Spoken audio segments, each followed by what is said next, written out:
You're listening to Parasearch UK Radio. News, views and reviews from the world of the paranormal from across the UK and beyond.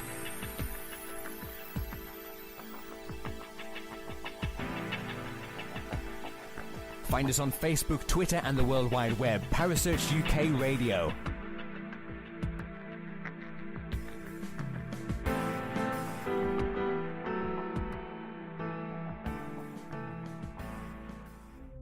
The views and opinions expressed by presenters and guests are their own and do not necessarily reflect the official policy or position of Parasearch UK Radio or its affiliates and sponsors. Listener discretion is advised.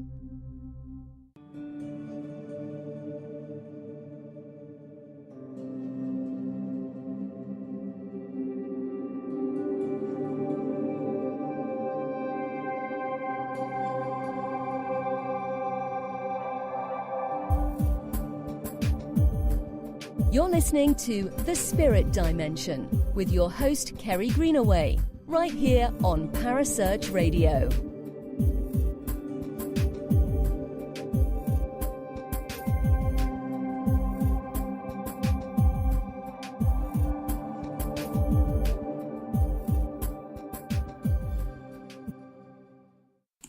Good evening and welcome to The Spirit Dimension.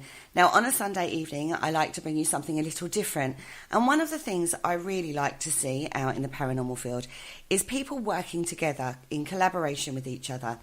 Now, tonight on The Spirit Dimension, I have two amazing bloggers that have actually started doing a collaboration together, which is hopefully going to create great discussion points and help push the field forward.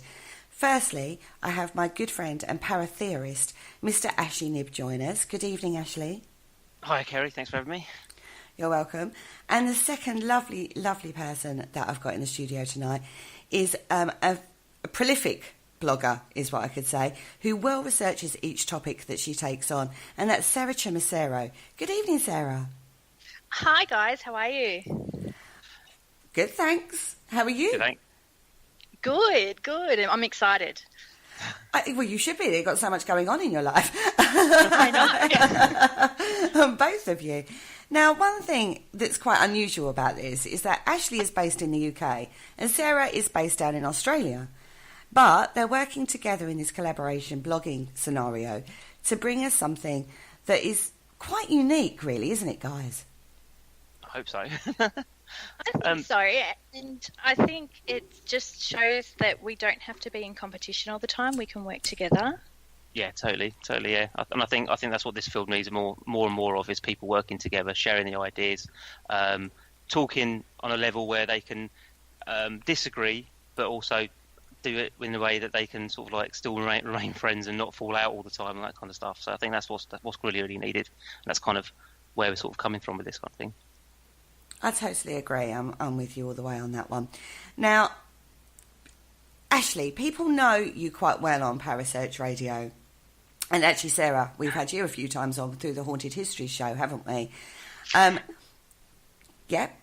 Yes. Thought someone was going to say something then. And but I want people to get an understanding, really, of where you hit the paranormal field. So, Ashley, first, how do you hit the paranormal field? Because I called you a paratheorist, but you started actually doing the ghost hunting thing, didn't you? Yeah, I started. I mean, before ghost hunting, I obviously read lots of books and got interested in the subject and all that kind of stuff, and had kind of quite a wide, broad sort of scheme of being able to look into things and all that kind of stuff. And then I fell into the what I call the ghost hunting sort of idea, where you kind of end up going out every weekend and investigating using various techniques and all that kind of stuff. But in doing so, I found that I wanted to try and expand that, to try and do different things, come up with experiments and all that kind of stuff. And it kind of went from there. And I think at some point, somewhere along the line, perhaps from like reading more from the SPR and stuff like that, I fell into that paratheorist thing that you've coined around me, where my crazy ideas come out of my head and kind of end up in a blog or something somewhere. And Sara? Well, I started out probably like most people do, and I just started going on sort of paranormal tours and things like that. And I eventually joined a paranormal group, and we were doing all sorts of things. And I just sort of decided that I wanted to start writing about my experiences, because I found I was a very different person out in the field. Everyone I'd spoken to was sort of like, oh, I've been doing this for so many years. I had my first experience when I was 5 or 6 years old, etc. I'd never had any of that. So I was literally coming in blind. And so the blog was started with the intention of saying to people, hey, I'm getting into the paranormal field, sort of let's research together and go on this journey together.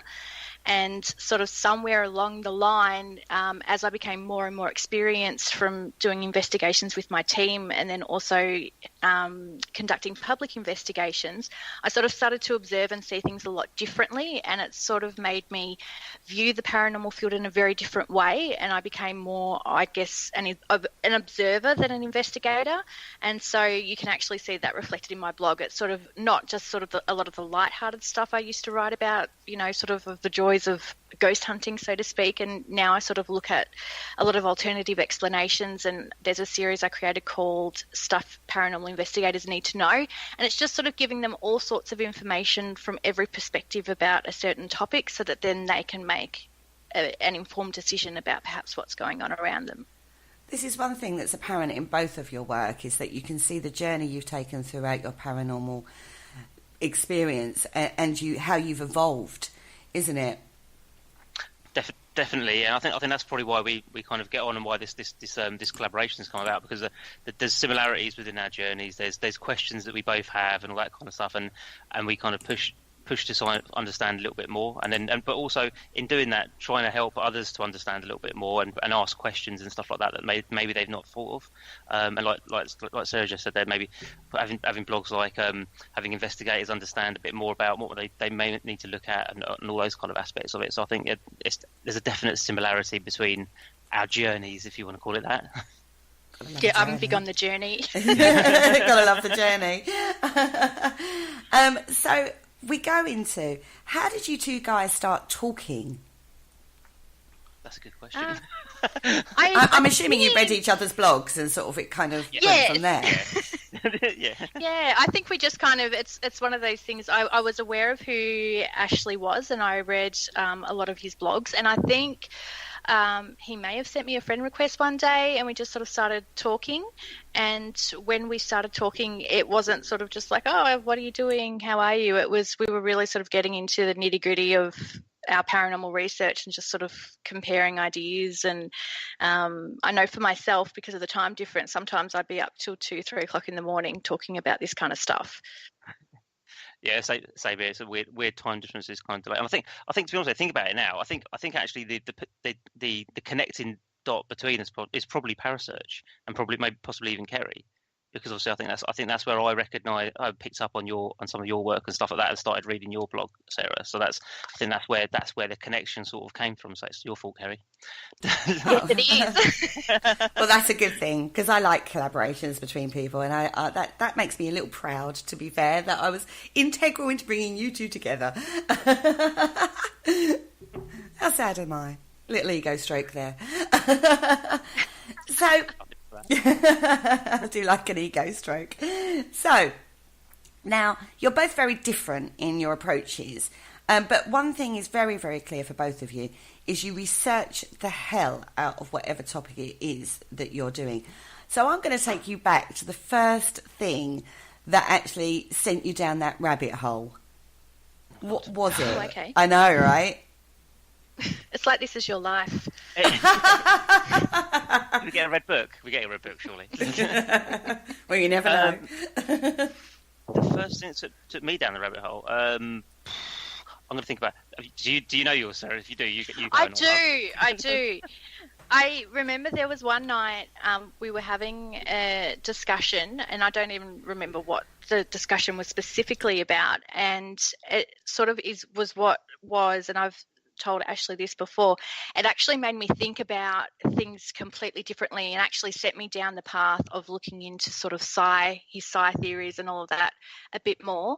And the best way I can explain it is I was able to relate it to experiences that I have at Black Rock House, where I run investigations with my brother, and it's typical on lots of sort of ghost tours and investigations, is you go in, you take your guests into a room and you start explaining and say, this is Annie's room, and you give a bit of a background about who Annie was, and she likes to talk, and she liked to bake bread, and she wants to talk to you, and etc. Let's see if she'll talk to us.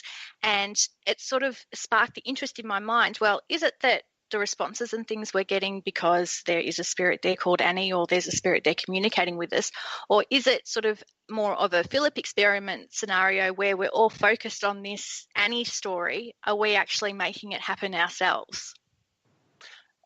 Yeah, that's an integral one. I think about that. I mean, I think I picked up those kind of understandings from the SPR, from reading bits and pieces within the SPR, and then I think I made the informed decision to read a huge book that's really hard to read, by the way, which is by Frederick Myers, because obviously he's from like the 1800s kind of time, and it is a long book. It's like 2 volumes, but he's understanding, and that's what kind of changed my viewpoint as well, because he looked at things different. I mean, he incorporated things like individual's genius and stuff like that, and crisis apparitions, all that kind of stuff. But rather than just sort of saying it's ghosts and it's dead people, he had other understandings and possibilities as well, and that kind of drew me into other aspects. And that's probably where I started to look at what I call psi theory and stuff like that, and understanding that there's other possibilities. You can't just sit there and go, it's the ghost of someone who's passed. It could be umpteen other different things, like something from another time, something from another space, telepathic interaction, all hundreds and million different possibilities. But it's trying to understand that source of the information and where it comes from,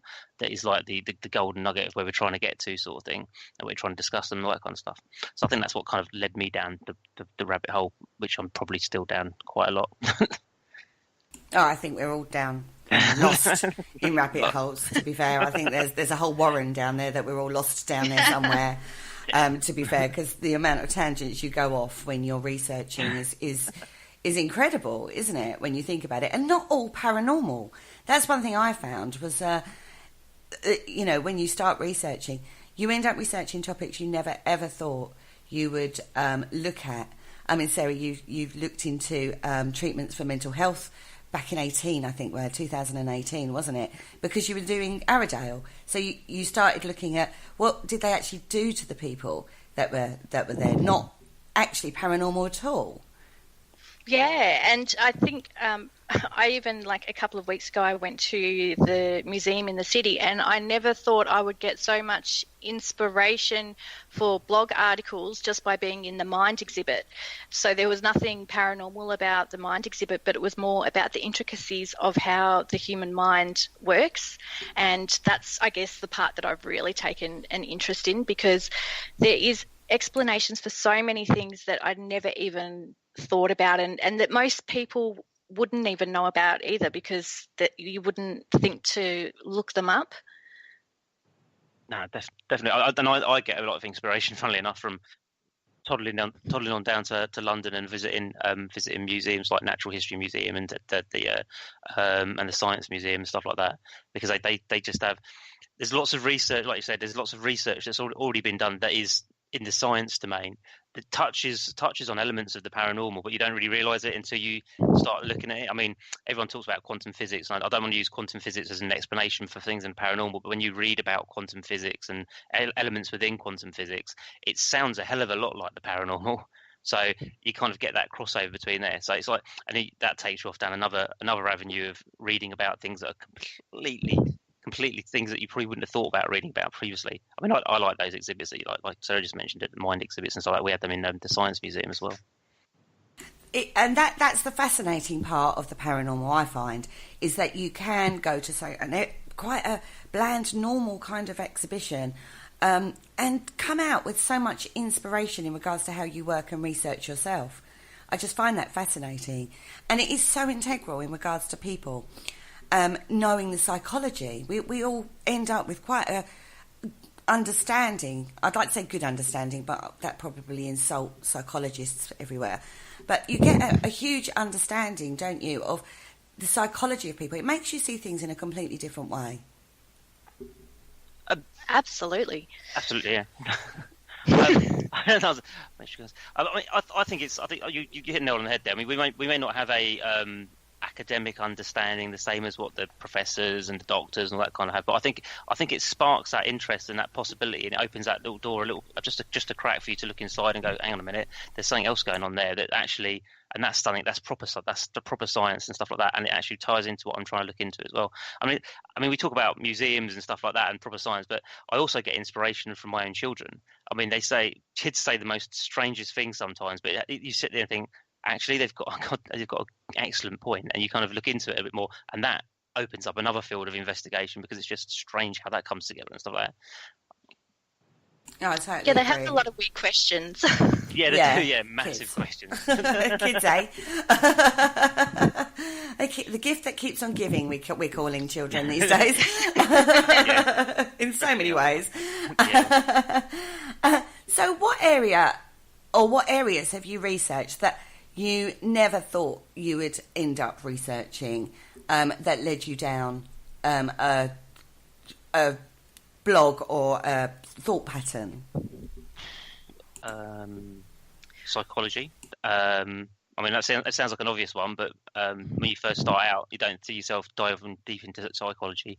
Quantum physics, I sat and read a book on that.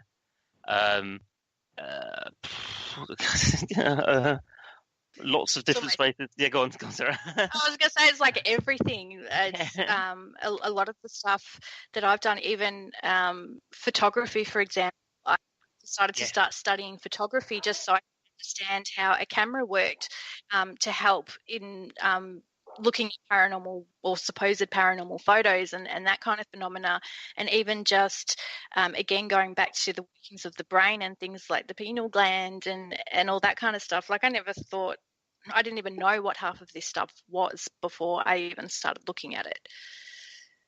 I think one of the things as well that caught me off guard is because I came into the field quite being in IT, quite techie, geeky kind of, looking for matter of fact solutions and stuff like that. But I've actually looked into a lot of stuff to do with the spiritual side of stuff, mediumship, trance mediumship, magic, occult, and all that kind of stuff. Not in a kind of a dark way, but there's crossovers and things like that when you start talking to different people about certain things, and that leads you off down that kind of path. And I think that's a path that I didn't really initially see myself going down, which is a bit strange, but there are crossovers, and you then find that there's a science that links in with the magic, and there's a part of the magic that links in with the science and all that kind of stuff as well, and that often produces some interesting concepts and ideas for blogs and stuff like that as well, I think. Totally. I think they all interlink on some level at some point, don't they? I think the worst night of research I ever did was looking into window manufacturer and glass. To see if thanks Ash.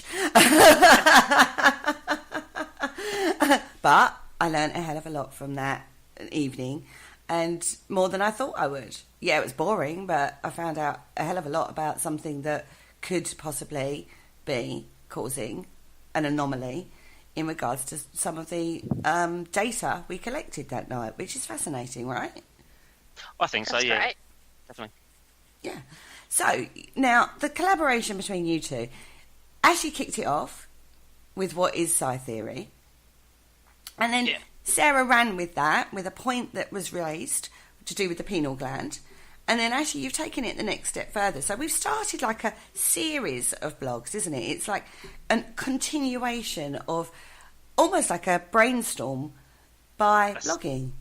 That's totally the idea. Is basically we take what we do and we take out of what the person previously has written and take a point or something, or even the whole thing, and then comment on it. If we disagree with something, we'll probably bring that up, which we're happy to do. If we agree, or if there's a point that we went on, like Sarah took the pineal gland one, ran with that totally, and that's kind of how it goes. But the point that we're trying to push out of this is it doesn't just have to be us that are doing this. I mean, other people could read these blogs and say, okay, I pick that point up, and then they can comment bring their sort of side of the story into it, or if they suggested if they have a particular point of the blog or something that they want us to run with, then they can suggest that to either Sarah on her blog or me on my blog, and then we'll pick that point up and try and write a blog around that as well. So the whole series, the whole Supernatural Synchronicity series, could then evolve around not just us but everybody else who gets involved in the discussion. And I think too, it's important for people to understand, like, you don't need to be a really serious researcher to participate in this. Anyone with an opinion, it doesn't matter if you've been investigating the paranormal for 1 year or 10 years, or even if you don't actually go out and do investigations, you're just interested in the paranormal or spirituality. Like, if you have an opinion or thoughts on something, raise them, because there really isn't a right or wrong answer in this kind of field, and everyone has something that they can contribute, and even just your comment could actually send us down a certain path as well. Like, you might sort of spark a little bit of an idea that we perhaps didn't think of in the first place. Totally, yeah. Everyone's opinion on this counts, and I think it's important to get as many people involved as possible to get that moving. Exactly that. Now, right, you wrote your blog on your page, didn't you, Ashley? Can you tell everybody what your page is? Yeah, www.ashleyknibb.com. So the first post went up on Ashley's page. Then Sarah replied on her page. What's your page, Sarah? I am www.livinglifeinfullspectrum.com.au. And you both have a subtitle of the Supernatural Synchronicity, don't you? Yes. Yes. So it's very easy to find. Exactly. Yeah, so you've got two sites with a wealth of information on lots of other subjects and blogs that have been written by the guys. And then you've got this collaboration side project going on at the same time. So you can go through other blogs that the writers have written and pull things from that as well, because the wealth of information in your other blogs is absolutely fascinating. Thank you. Thank you. You're welcome. Now, both bloggers have been on my spectrum for quite a long time. And the reason is because of the research and the work and the knowledge that has gone in behind the blog. It's not just like, oh, I went out ghost hunting and I caught an orb and it was fantastic and everyone had a great time. It is well-researched information that needs to be out there for the majority of the ghost hunting community, because education is key in regards to the paranormal. Do you not think? I totally agree with that, and that's something that I think from day when I got involved with it, that's the first thing that I kind of picked up on is it's a continuous learning curve. Once one investigation will spark an interest in something, or even a piece of research will spark an interest in something else, and you go from one book to the next. And I mean, like I said to you recently, I've got a bookshelf of books that I've built up over the last few years, but I'm going to have to buy another bookshelf now because I'm going to need more space and more books to continuously read about it. So it's a continuous learning curve that, and I think that anyone that doesn't buy into that as part of the paranormal is missing out. I don't necessarily say it's a bad thing. I mean, it's not everyone's ball to go out and research everything and read about everything. That's fair enough. But I think if you don't read up and get involved with some of those things, I think you're missing out massively. Definitely. And I think one of the things I've tried to do with my blog is when you get into research papers, particularly some of the older ones, they can be really difficult to read, especially if you're a person that isn't great at sort of science and math and all the big words and that kind of stuff. So what I like to try and do in my blog, and I used to say that I kind of translate it into Sara talk. So I write it the way that I sort of speak and how I would understand it in an easy way, so that if I can understand it, everybody else should be able to understand it, because it's sort of breaking down all the technical aspects to something that is simple enough to understand. I'm with you on that. I actually had that very discussion with Dr. Cal Cooper, and said it's sometimes very baffling to the everyday person, the terminology that's used. So you need to break it down so everybody can understand it. And he said that there are two very different styles of writing. You've got the academic papers and theses and stuff like that use big words and can be very baffling if you don't know what they mean, or it becomes a bit laborious to read. He said, but then you'll have the other side where it is easier to read. I mean, I was very nervous talking to doctors and professors to start with, but every single one I've spoken to are great. They're great at explaining their terms without using big words and stuff. So don't be put off by titles. Give it a chance, read their work, and you'll be surprised at how much you will understand from that. And then go forward and read blogs like Sarah's and Ashley's, because they do put it in terminology that is very easy to understand. Even the most complex theory, which Ashley does tend to take on. He takes on a more complex theory in regard to psi, don't you? Because you like your telepathic interaction side of things. Yeah, I like to play with the theories a little bit, I suppose is the best way to put it. And I mean, sometimes it works out all right for me, and it does make sense and goes down the right direction. Sometimes I feel like I've posted a blog and I read back through it and it's like, what's that about?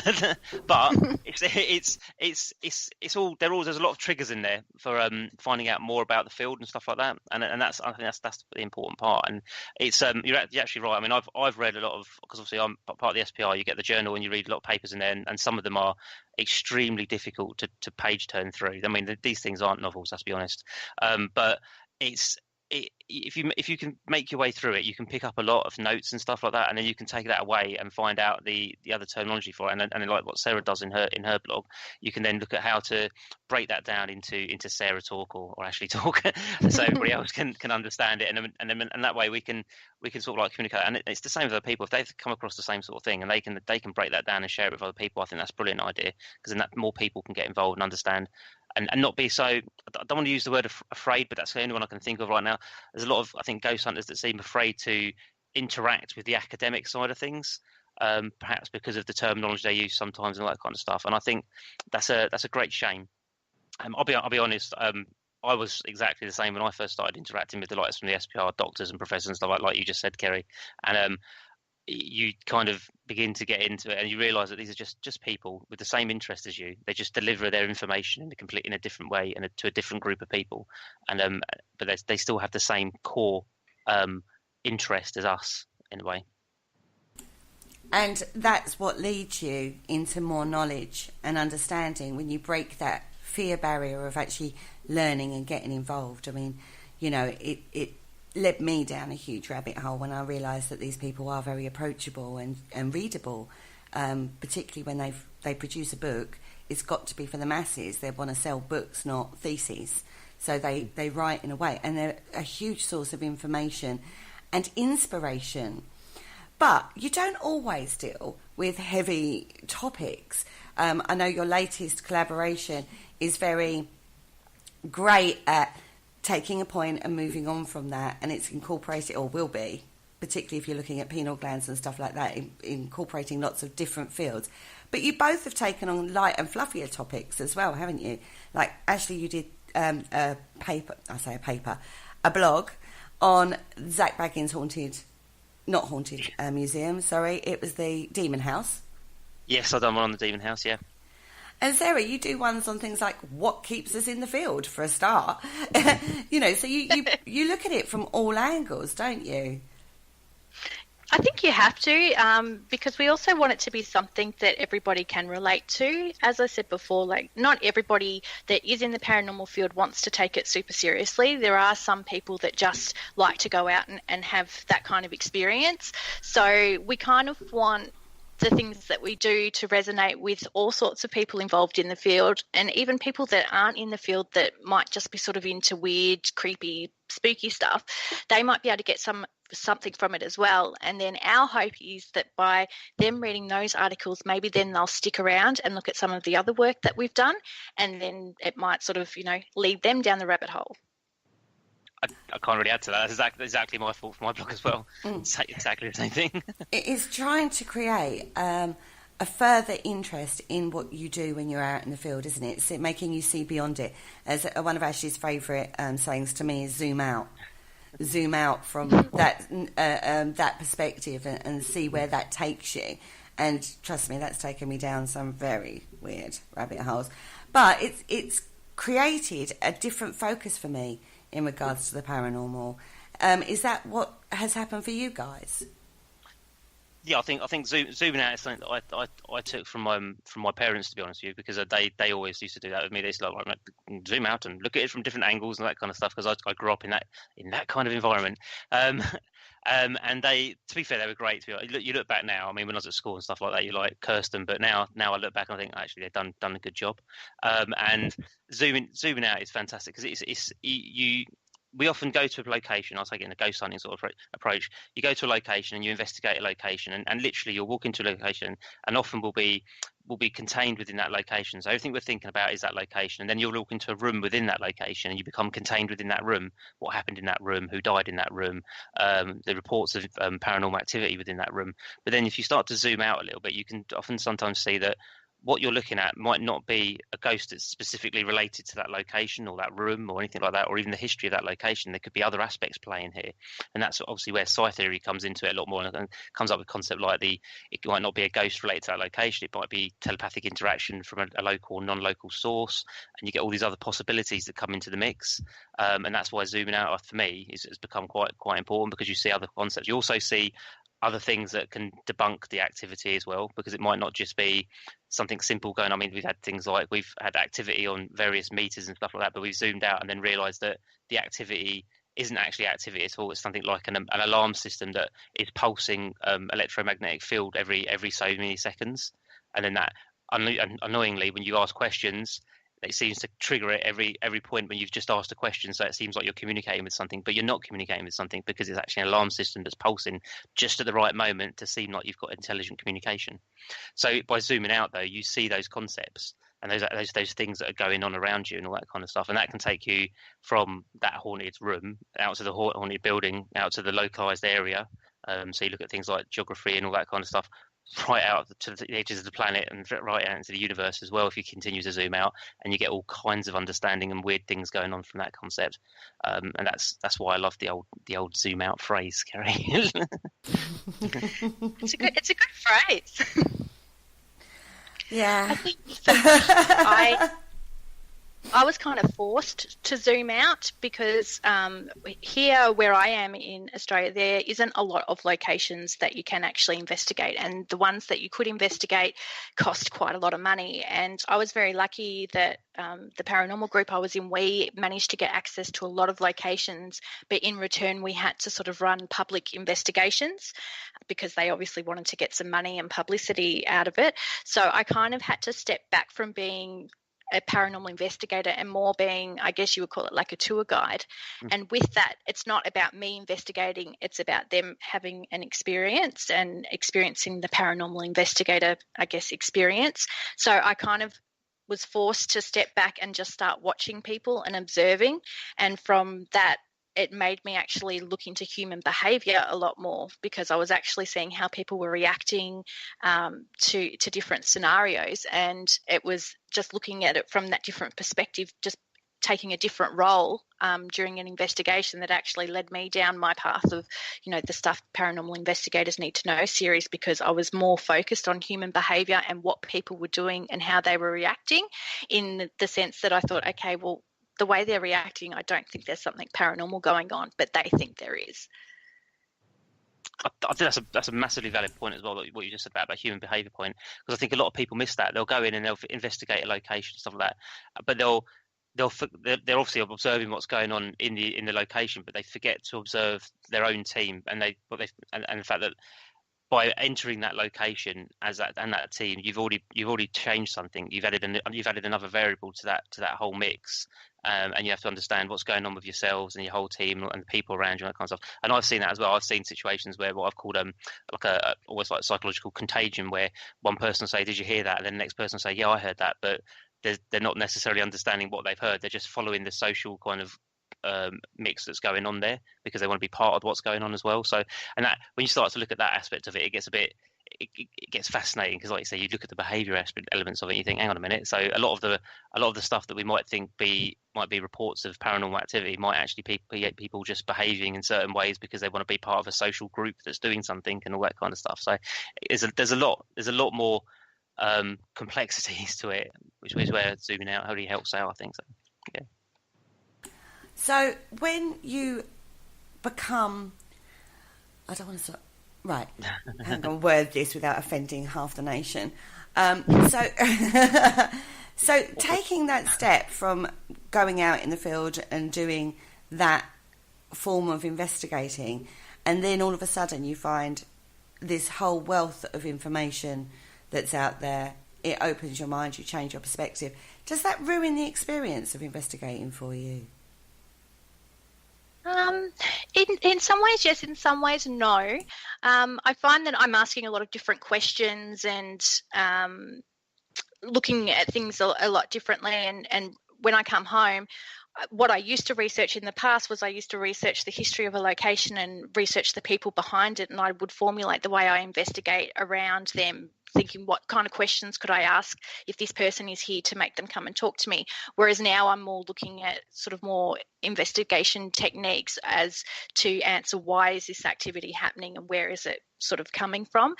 But when I first started investigating, I feel like I was having personal experiences all over the place, and you would sort of get this rush of adrenaline, thinking that, there's, a ghost around. I don't get that anymore. And sometimes I think, is that going to happen again? Because I almost feel to the point that maybe I've become so sort of skeptical of things at times that maybe I've closed that door a little bit.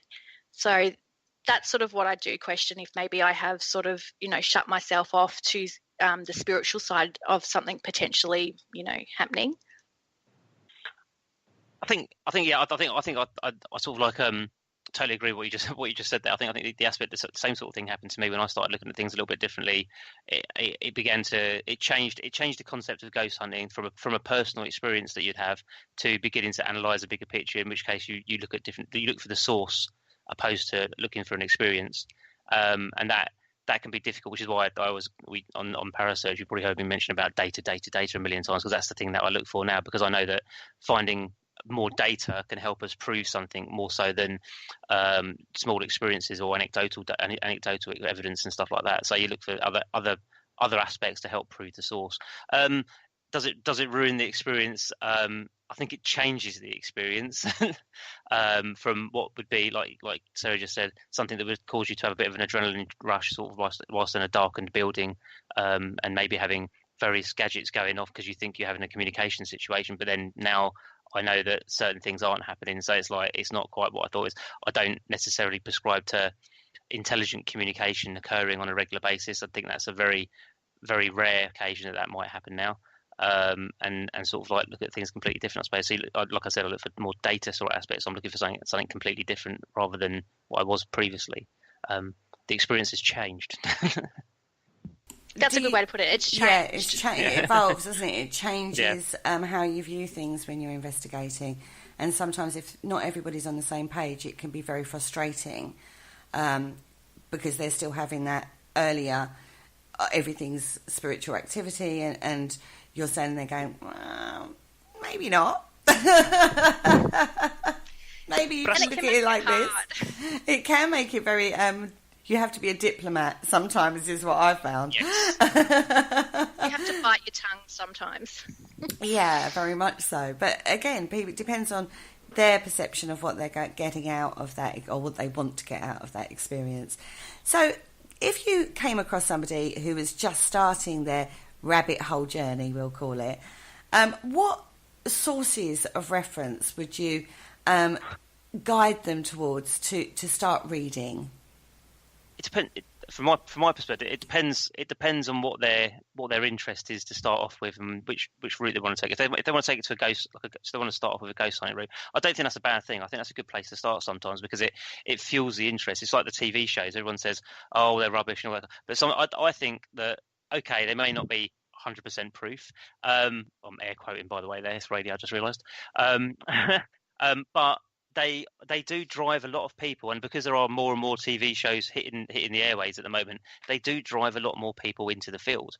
It sparks their interest, and I think that's the important thing. And that's what the events and things like that used to do. I think, and it's certainly done for me, is you go on an overnight event, and that's what sparks my interest in doing overnight investigations. And it doesn't necessarily mean it's a bad thing or anything like that. So if that's their interest to start off with, I think the first aspect of that is to try and understand the best way to investigate. and now perhaps not then, but now I'd probably direct them to things like like mine and Sarah's plug. Of course. Of course. But obviously other things like the guidance notes that the SPR do around investigating, because that lays things out in a completely different way from what you would think to do an investigation. It talks about how to interview and all that kind of stuff, which I think is important, because a lot of people seem to miss the witness statements at the moment. They kind of bound into a location, have a bit of history, understanding some of the activity that they've pulled off from certain websites and stuff like that from people that have been there previously, and then they go into a full-blown investigation, and they forget to interview people that might work there. They forget to interview people that might have been there. They don't often do. I mean, one of the things I used to do was like recce. So I used to go to a location, talk to people during the day and all that kind of stuff. So you wouldn't actually be investigating; you'd just be visiting and experiencing the place as it would be during a normal day. So I'd probably advise them to do some things a little bit differently in that aspect. But I'd also probably give them a load of books to read, because I like books, and people that I've mentioned to you as well, Kerry, before, people like Raiden and Targ, Sheldrake and stuff like that, because I think that begins to change your perspective a little bit by reading those people. For me, because I get this question all the time, because I obviously I run tours out of a location. So usually at the end of the tour, there's at least always one or two people that stick around and then say, oh, how did you, go from where you started to doing this, and how can I get involved and that kind of stuff. And one of the things that I do encourage is, if you are attending sort of local investigations or with a local group, is to just sort of be around people and suss out sort of who you kind of connect with, who you think knows what they're talking about. And I've spoken about it on my blog before. There are a lot of people that can talk the talk, but just because they can talk the talk doesn't mean they're a good investigator. And just because someone's been investigating, say, for 15 years, if they've been doing it in a really crappy way for 15 years, it doesn't make them any better than, say, someone that's doing a really good job that's only been doing it for 1 year. So you need to kind of, I think, align yourself with people that you trust, that you think have integrity, and that you think that you can really learn from. And a lot of the time they're willing to take people under their wings. And by going on these tours as well, you don't have to buy a lot of the equipment, because a lot of people, again, the second question I get is, what equipment should I buy to start out? You actually don't need to buy any of that equipment.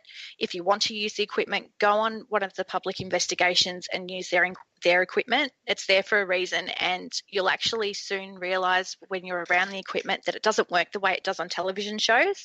And a device, for example, like the Ovilus, I think the Ovilus 3 sells for about $1,000 now on eBay, and there are people out there that are willing to buy it. Instead, go on an investigation and use one instead of going out and spending $1,000 of your own money, and you will soon realise if it is something that you really need to have or not. And I know for us on our tours, we always make sure that we have all of the latest technology, not because we think it's all fantastic, but because, well, people watch the TV shows and that's what they expect to see. But when they actually come and use it, a lot of the time they're actually like, oh, okay, that works completely differently to how I thought it worked. And it just gives them that better understanding, and hopefully sends them on a path that makes them realise I actually don't need all these flashing lights and all these gadgets to be an investigator. It never ceases to surprise people when they ask me what my kit consists of. I have no tech. None. I don't have one piece of paranormal technical equipment at all. I don't work in that way in the field. That's not... If I go out investigating, and this is something I pinpointed quite early, was that I didn't want to go and do the tech and the data collection and all that. I wanted to go out for a personal experience, and I wanted to work spiritually, which is how I work in my crystal business. So to then start introducing tech for myself wasn't resonating, but I know about it. So if I was to talk to somebody about it who have that tech, I can tell them exactly what that piece of equipment is recording, and, it's not necessarily a ghost interacting with you through there. And that's the key, isn't it? Education of what you're recording with your equipment. And like you said, Sarah, absolutely, definitely. Like you said, 9 times out of 10, they're actually just recording an environmental change, not a spirit entering the room and coming through and doing the talk thing. And education regarding tech is so key, isn't it? It is, and most people actually don't know how a device works. Like say, and I bring up the Ovilus again, I have studied the Ovilus so extensively to the point that I've studied every single word in that database. And if I ask people that use it every single time they go out on an investigation, and I'll say, so how does the Ovilus work? And they'll just say, the spirits use it to talk to us with words. That's their knowledge on how it works, which is wrong. It actually picks up on changes in the environment which are assigned to a certain word, which is why you get so many random words, etc. But they don't know that. They just take sort of the simplest explanation. The spirits use it to talk to us, and it comes up with a word, and it's a spirit talking to me. And they're using this as the basis of, this is my paranormal evidence. Yeah, totally agree. I mean, and another device that people sort of like do the same sort of thing with is spirit boxes. They'll say that the spirit is manipulating the device to allow certain words to come through, when actually it's just scanning up and down through AM, FM frequencies, and you're getting random words. Now, mathematically speaking, under probability, you're likely to get a word that fits the question that you're going to ask just out of that, because it's just a possibility. And often people will fit that word into the question they've asked as well, in order to say that, oh yeah, we've got an answer there, when that's obviously not always the case either. So it has to be really, really interesting, and they must use different ways of making that work for them, rather than just going, oh, that fits that and that fits that. So understanding the tech and how it works can educate you in a whole different form of understanding of what you're getting and what you're dealing with. Like you said, flashy lights aren't just the answer to communication sometimes. They most definitely are not. Now, totally agree with that point. Now, most people, when they go out in the field, do you think that they're quite happy doing the go? They don't really want to expand that knowledge. Do you think that most people are in it just for the personal experience, or the fun of being in a dark location in the middle of the night without the crowds of tourists? Do you think the majority of the field are quite happy and are not really wanting to progress? It's an interesting question. I suppose if I look at Black Rock House, for example, probably half of the people that book onto every single tour are the same people every month, and they're coming every single month, and they're always asking, can we do private investigations, and can we bring our own equipment, and they're right into it. And then we have sort of the other half that come through are people that have never done it before and just want to try something new. At the end of the night, they're like, that was great, I can't wait to go on another one. But I don't think that they're really that serious about it. But I don't know if it's the majority, but there certainly is definitely a mix of people. I find it sometimes, I'm trying to like it to urban exploring. It's kind of like, I think some people do it because they like the aspect of almost being in it's like in a horror film-esque kind of environment, isn't it? Because it's like an old haunted building, darkened rooms and that kind of stuff, and you're kind of going around, and something could happen at any point in time, and you don't know when it's going to happen. That gives you their experience and that kind of stuff. So I think a lot of people do buy into that because that's fun. Let's be honest. I mean, I've said a million times before, it's like I enjoy a good ghost hunt. I enjoy a good ghost hunt without having to think about gathering data and doing proper investigation and that kind of stuff, because it can be quite fun, especially with the right people and stuff as well. So that's perfectly fine. If there are people that just want to do the ghost hunt and enjoy that and have fun with it, that's fine. I haven't got a problem with that. But if you are interested in learning more and progressing more and doing investigations and getting to the nitty gritty, the depths of psychical phenomena and all that kind of stuff, then you have to push yourself a little bit, I think, and push yourself beyond that boundary of ghost hunting into proper paranormal investigation and research and stuff like that, and reading and understanding and all that kind of stuff. And that isn't everyone's cup of tea, to use an English phrase. But yeah, I think yes. I think some people. I don't know about the majority. Possibly these days, I'd probably say possibly a majority probably just go for fun, whilst a small group of people probably do it to progress themselves within the field and understand more and more and more about what's going on. I think too, I know from my perspective and based on just my friend base online on Facebook and the feedback that I get from sort of the blog articles, is that from the people that I know, there's only a handful of them that are into the level of research that I am into.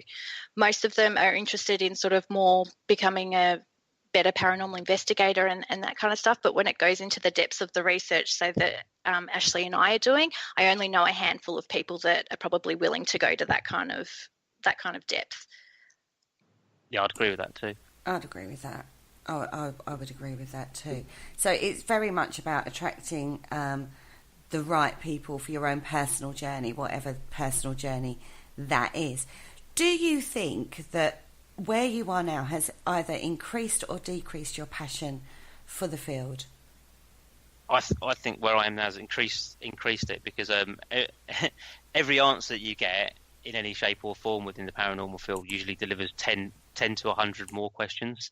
So it's a never-ending trail, and you have to have that passion to carry on doing it. But that passion, I think, for me, is kind of grown, especially as it begins to link in with psychology and other aspects of science and stuff like that. It really begins to fascinate me then how these things come together, how they've been missed, or how we things that part of the science field that has become taboo and all that kind of stuff that people won't talk about, like the telepathy side and all that kind of stuff. And as I begin to learn, because one of the things obviously I do is writing for the SPR magazine, means that I have to attend lectures and study days at the SPR, and each of those study days and each of those lectures talks about something different within the field of psychical phenomenon and research, and that begins to broaden my horizon a little bit more, which keeps me passionate about what's going on and understanding more and more about the field and how large it is. Yeah. I know for me, this is actually what kept me in the field. I was probably a year and a half ago, I was probably ready to leave the field because I almost felt like I'd become a bit of a glorified tour guide. And I thought, there's got to be more to it than this. And I decided to go on my own. I left my paranormal team and I thought, I'm just going to do my own research and do things my way. And if I hadn't have done that, I don't think I'd still be in the field. This is definitely giving me a renewed love for the field. I know myself, and I know Ash is the same. I just love writing. I write every single day. I spend hours every single day working on my blog. Sometimes I write articles that will never see the light of day. It's just that I love writing so much and I've got something that I can write about. And so I'm bringing two of my passions together, and I find it so fulfilling. And I think if I wasn't doing what I'm doing now, I don't think I'd be in the paranormal field anymore. I can understand that. Yeah, I haven't been investigating myself for well over a year now, and I'm not really getting the urge to go out because I'm getting enough fodder, shall we say, for my brain, without needing to necessarily go out into the field. I'm not saying that you shouldn't. I'm just saying that's my personal experience of where my journey has taken me in regards to the paranormal researching side of things. So, guys, going back to your your supernatural synchronicity blog that you're doing, where are you going from now, Sarah? Because you've got to answer Ashley now, haven't you? I do. I just read his new article today, which I've read it about 3 times now, and I'll read it probably another 10 times. And if you haven't read it, you need to go and read it, or you're not really going to understand what I'm about to talk about.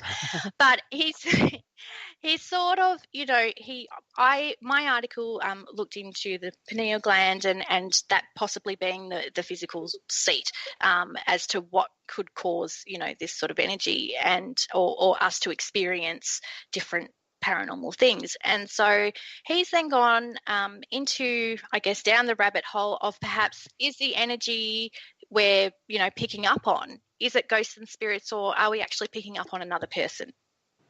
And that is sort of where I am probably going to start leading down. There's actually, when we went into this collaboration, I actually interviewed a bunch of people. And there's actually one person that I spoke to that gave me a lot of great information of her own experiences on the fact that she felt that she was able to communicate with people. She'd had experiences where she was communicating with people from the other side of the country and they were still alive, and she was having visitations from them, and she was able to connect through their energy from different sides of the country. So that's sort of something that I'm going to start exploring for my next article in response.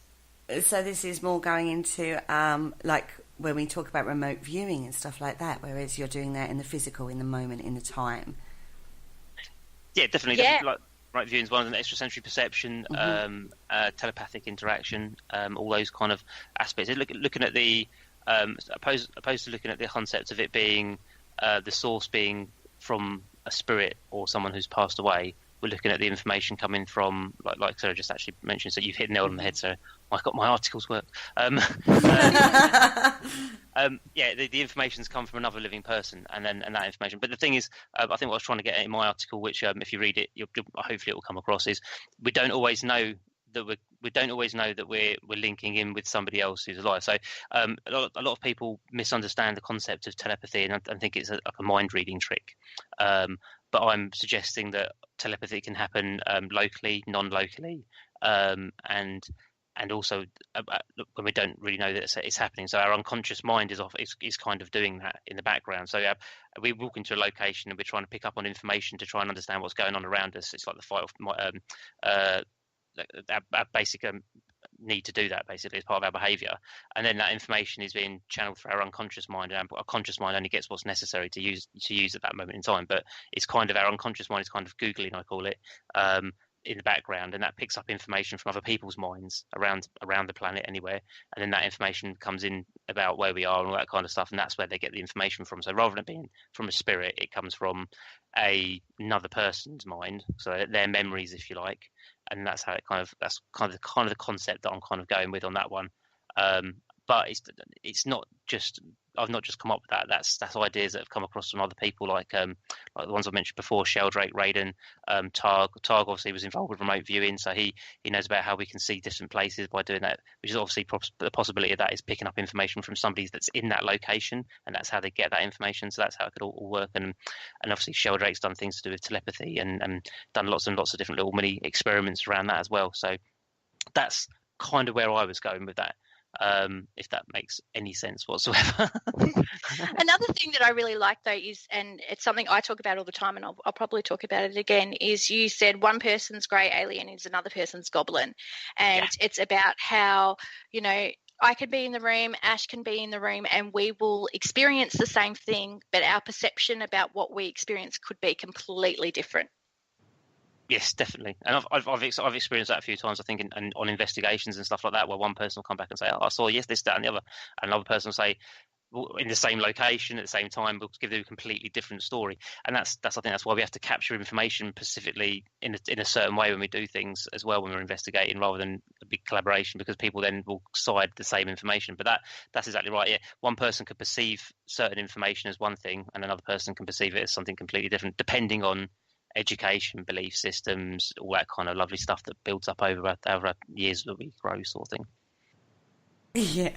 I'm off on one, aren't I, Kerry? Those pesky belief systems, aren't they? And depending on what you've researched before as well, like, if you're into mythology and folklore, or that headline, one person's grey is another person's goblin, is so true. Because the amount of people I've spoken to and they think they're having an alien interaction, and I'm seeing it from a different perspective of elemental, and having worked with that side of things, it sums it up in one sentence for me, and that's what I find very, very fascinating, is the perception side of things. And this is what you two are doing. You're showing two perceptions of the same thing and pushing it forward. So guys, go read the blogs, be interactive, because out of that, we could create a massive brainstorming session. And who knows what will come out of that, right, guys? Definitely. Lots of information. Yeah, and I mean, again, you could have a thought process, from we all have different backgrounds, we all have different belief systems. And as I said, one person's belief doesn't make them right or wrong. If it's different to someone else's, it could just lead us on a whole different path. So don't be afraid to express your opinions. And if you don't want to do it publicly, you can message us privately as well. That's fine. I do a lot of interviews that are completely confidential, and the information never is published. It's more just for my own personal insight, so that I can get an insight into what you're thinking and what you're expressing, and it leads me down a path of research that perhaps I would never have gone down. Same for me. I'm quite happy to do interviews privately and that kind of stuff, to keep them out of the public eye, so we can understand a bit more about what's going on in different aspects as well. The main point of this is creating discussion points within the paranormal, and maybe showing a different perception of what is out there, and learning and knowledge. And that is what keeps that passion alive when you're bored in a dark building in the middle of the night, freezing cold, you start re-embracing the paranormal field in a way that you haven't done before, and that I think is key. And talking to people like Ashley and Sarah are definitely one way you can do that. They're easy to read, accessible, bringing terms and knowledge to us that we wouldn't necessarily have thought of or explored in our own journey. Well, thank you so much for joining us tonight. I will share all the links for your blog pages into the chat room, guys. So if you're worried you can't find them, I'll share them into the chat room. And so thank you so much for joining me. Thanks for having us. Thank you. Cheers. I look forward to reading the ongoing journey of this collaboration of supernatural synchronicities. On that note, thank you so much for joining us, everybody. Tomorrow I will be going live on the Parasearch Radio group page to do your weekly roundup of shows. If you miss any of our shows, don't forget you can catch up as they all go to podcast on either the Spreaker channel or our YouTube channel. And if you're over on YouTube, don't forget to click like, share and subscribe. And on that note, we bid you all a very farewell and good evening. Thank you for listening. Don't forget to join us for more shows throughout the week. Find us on Facebook, Twitter and the World Wide Web to keep up to date with all the shows right here on Parasearch Radio.